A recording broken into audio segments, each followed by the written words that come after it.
Welcome back. Pete, it's been too long. How are you?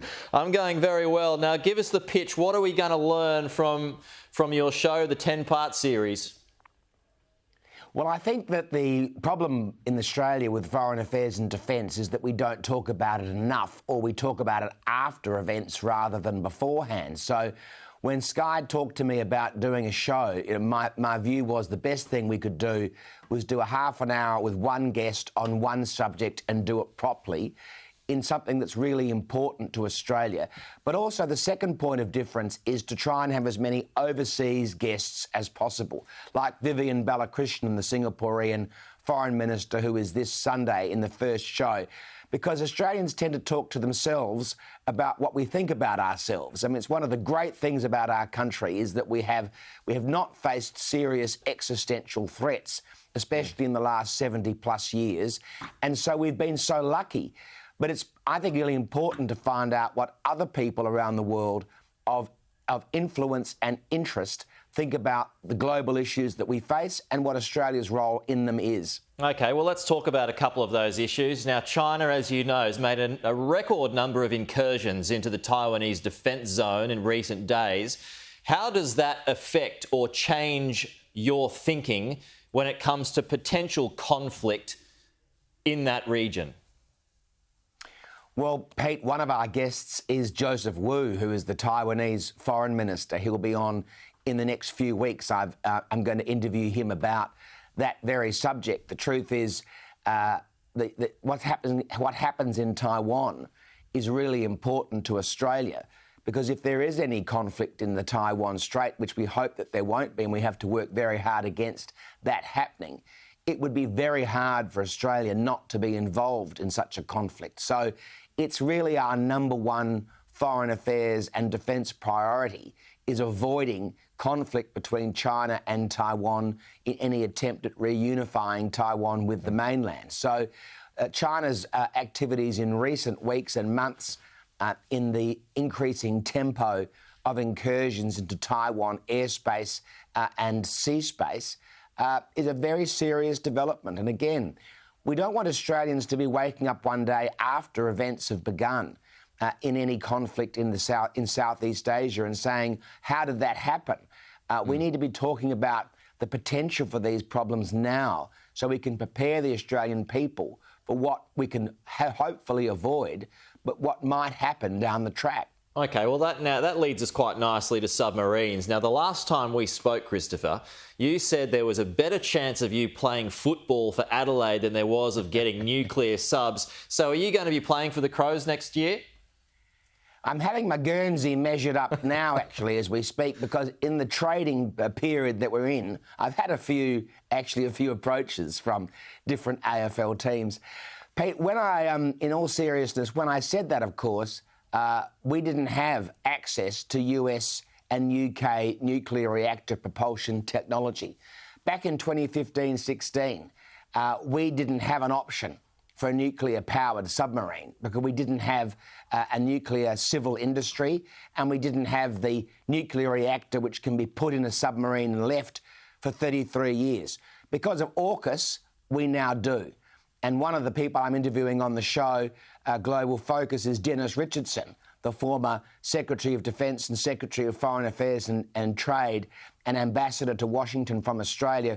And we're going to talk just about that subject because he and I were the people back in 2015-16 with Maurice Payne, who was the Defence Minister at the time, who were faced with those choices, and we chose the best conventional long-range submarine in the world, which is the attack class. It remains the best, but it's not nuclear-powered, and we now have that access to that technology, and that's the game changer. Is Malcolm Turnbull right? Did Scott Morrison deliberately deceive France? Oh, look, Malcolm is one of my great friends, and Scott Morrison is too. The last thing I'm going to do is get between Malcolm Turnbull and Scott Morrison's discussion of these matters.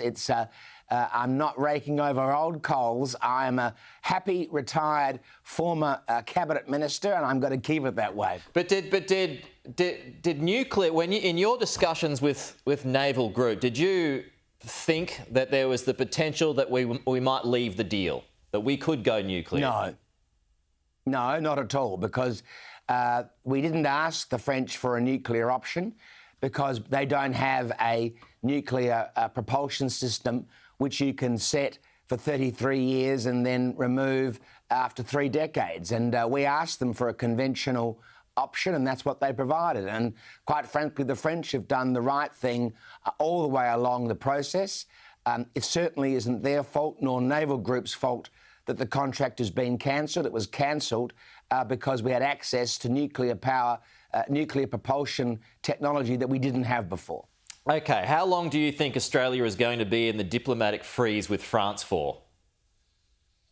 Well, it could be quite some time.